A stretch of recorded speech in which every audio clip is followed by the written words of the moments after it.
his time as Prime Minister. Without doubt, there were moments of frustration that I'm sure went in both directions. We are not becoming the 51st state, and we'll watch carefully what's happening in Ottawa while not waiting.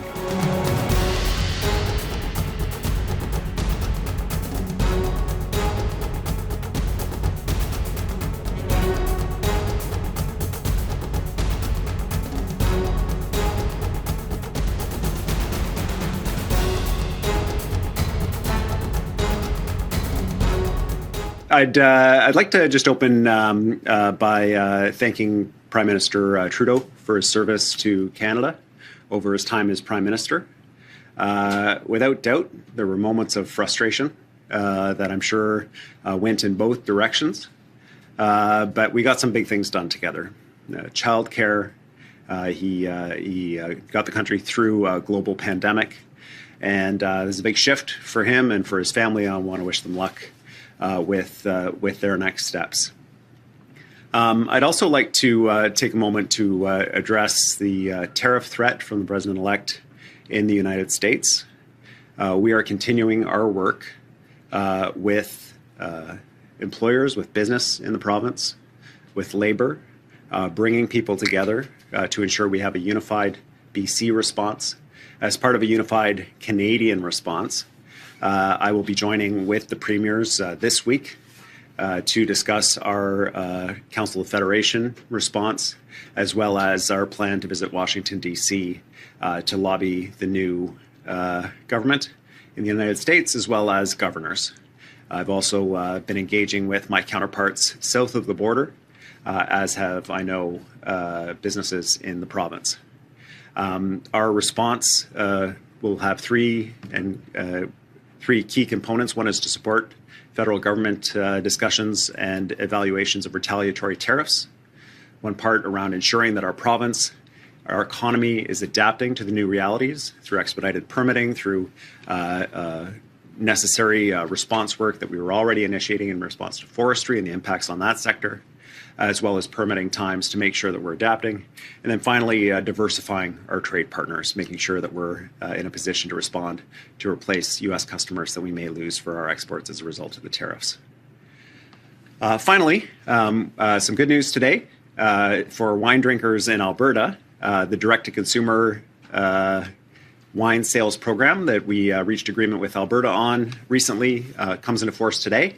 And so Alberta wine drinkers will be able to, again, enjoy the best wines in the world from British Columbia direct to them.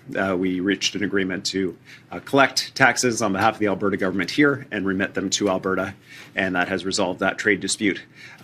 We are doing work across the country to ensure that we're reducing these barriers and ensuring that we're trading as effectively as possible within Canada, responding to the threat of tariffs as well. And our work with Alberta continues on many fronts. So I want to express my appreciation to the Albertan administration that we were able to resolve that and look forward to more work that we can do together. Question from a colleague asking what your plan is to strengthen our border since we don't have an OPP like Ontario. Will you fund an integrated border security plan involving municipal police forces along the border like that? So our provincial police force, the RCMP, works very closely with the Canadian Border Services Agency because it is the national police force as well as our provincial police force. It's tightly integrated and they do a lot of important work and we'll continue to support that work. Our challenge with policing, especially with the RCMP, has not been a shortage of funding. We've been providing funding. Our challenge with the RCMP has been getting the officers required to do the work, especially in rural and remote communities. Our priority for British Columbians is to ensure they get the policing response that they need and deserve in their home communities.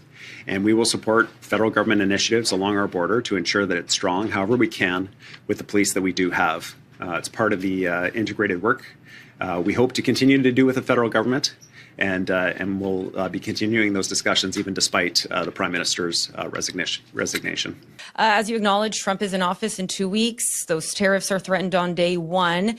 With Trudeau's resignation, he is a lame duck prime minister for the first few months of Trump's presidency. How worried are you of the timing of Trudeau's resignation? Is there anything specific you're looking for the federal government to do when it comes to these tariffs? And how hopeful are you that they will be avoided? We're less than 2 weeks pretty much now from Trump's day one. Is it inevitable that these tariffs will be happening? Well, there are two pieces that we look to the federal government for in response to this. One is certainly they have a role to play in nation-to-nation discussions with the United States, government-to-government discussions at the most senior levels. In addition, there is the issue of the border. These tariffs are totally unjustified. We can address the issues of the border without the tariffs. It makes no sense to punish both Americans and Canadians to address that issue. We can do it together. We need the federal government because it is a federal responsibility to show strong leadership on addressing the border issues, and they've made moves in that direction. We expect them to continue that work. But without question, given the state of the federal government currently, the leadership on this file has come from the premiers across Canada. And so we're going to continue to do that work. We have a meeting this week. The premiers to discuss how we can coordinate in light of the recent announcement of the federal government and the fact that the leadership will continue to need to come from the provincial governments and the territorial governments across Canada, and we're prepared to do that, and we will do that. We all know the federal Liberals are on the hunt for a new leader. I'm wondering if you would support Christy Clark becoming the leader of the federal Liberals. Well, I wondered if I might get that question. Christy and I, Ms. Clark and I have had disagreements over the years. We were in different political parties during her time in provincial government. There's no question about that. What I can say is that it's a positive thing to have somebody from British Columbia considering running in the federal leadership contest for the federal Liberals.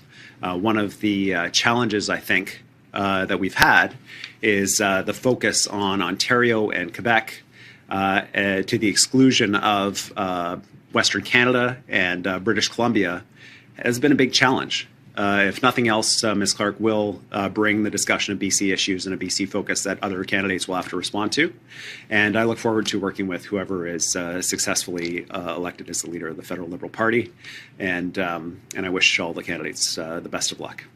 Premier, I wanted to ask you, first of all, just your response. Yesterday, President-elect Trump was once again taking to social media talking about how many people in Canada would love being the 51st state.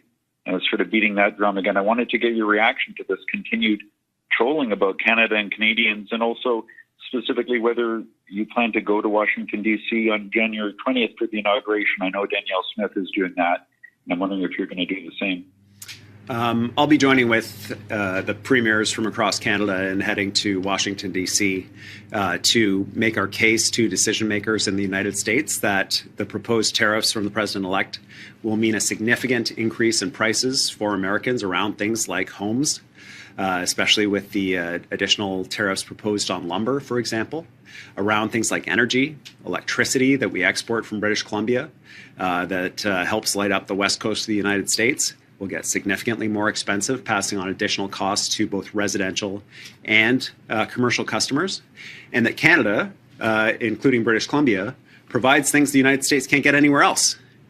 So the Teck smelter in Trail provides a critical mineral that is required for things like night vision goggles and other electronic devices that China just recently restricted.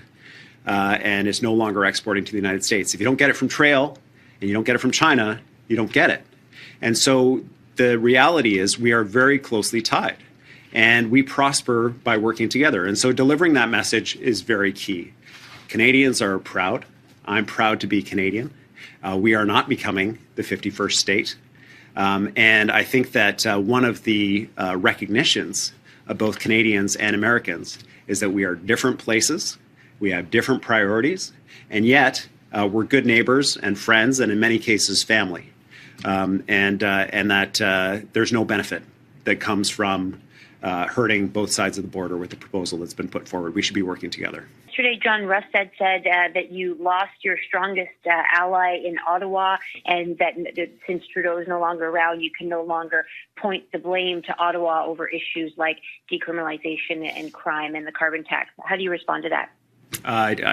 I don't know what to say to that. You know, I've had some pretty significant challenges with the Prime Minister. I think he would say he's had some challenges with me. But what I can say is, you know, I am glad that there was a federal government that supported vaccines, unlike John Rustad, during the pandemic. That was a big deal. That was an important thing. And so on that issue, we were definitely aligned around a strong public health response to the pandemic, something I've disagreed with Mr. Rustad about.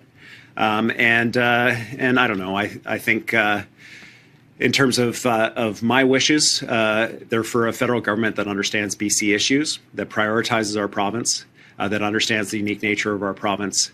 And I hope that whoever steps into Mr. Trudeau's shoes does do that. I saw Scott Moe send out the equalization numbers on social media today. And just looking at those numbers where British Columbians get 0 and Quebec gets $13 billion, you know, Manitoba gets $4 billion, New Brunswick gets $3 billion, Nova Scotia gets $3 billion.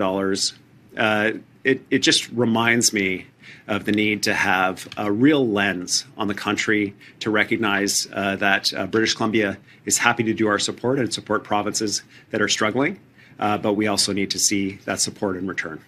And it doesn't matter who's sitting in the Prime Minister's chair. So Donald Trump takes office in Washington, D.C. on January 20th. The federal government, Parliament is prorogued until March.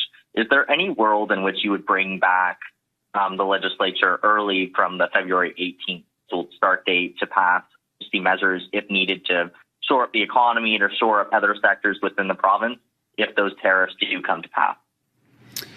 Well, there's no question that if it were required, we would call the Parliament back immediately to address any issues that needed to be addressed in order to coordinate federally with our counterparts right across the country. We would make sure that that happened.